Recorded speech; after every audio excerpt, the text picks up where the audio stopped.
ভিডিওটি শুরুতেই দেখা যায় কেন্দ্রীয় চরিত্র কুসুমকে, যিনি হাসপাতালে ভর্তি তার স্বামী ছোট সাহেব আয়ুষের জন্য গভীর প্রার্থনায় মগ্ন। বক্তা ব্যাখ্যা করেন যে কুসুম তার স্বামীর বেঁচে থাকার জন্য যে কোনো কঠিন পরীক্ষা নিতে প্রস্তুত। তিনি বিশ্বাস করেন যে কেবল তিনি নন, দেবী মা এবং পুরো পরিবারও তার স্বামীর জীবনের জন্য লড়ছেন।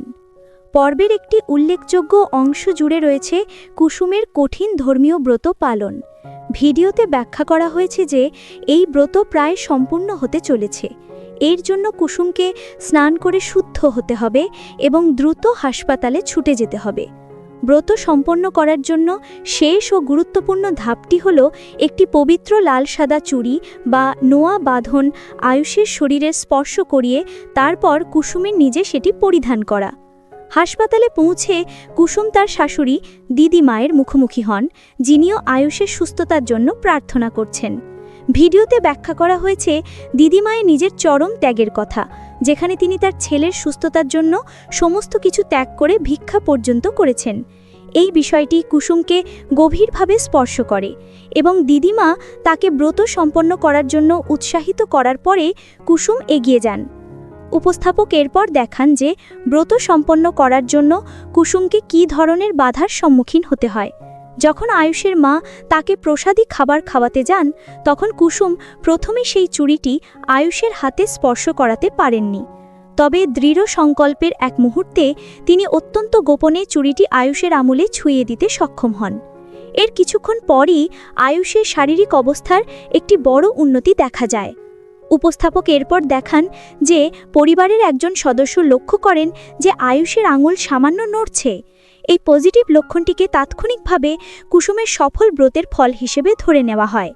ভিডিওতে ব্যাখ্যা করা হয়েছে যে এরপর ডাক্তার এই প্রতিক্রিয়াটিকে একটি অত্যন্ত ভালো লক্ষণ হিসেবে নিশ্চিত করেন এবং সফল অশস্ত্রক্রিয়া ও সম্পূর্ণ সুস্থতার বিষয়ে উচ্চ আশা প্রকাশ করেন।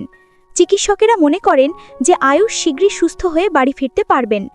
পরিবার আনন্দের সাথে কুসুমের অটল বিশ্বাস ও তার জাদুকেই এই সাফল্যের কারণ হিসেবে স্বীকার করে।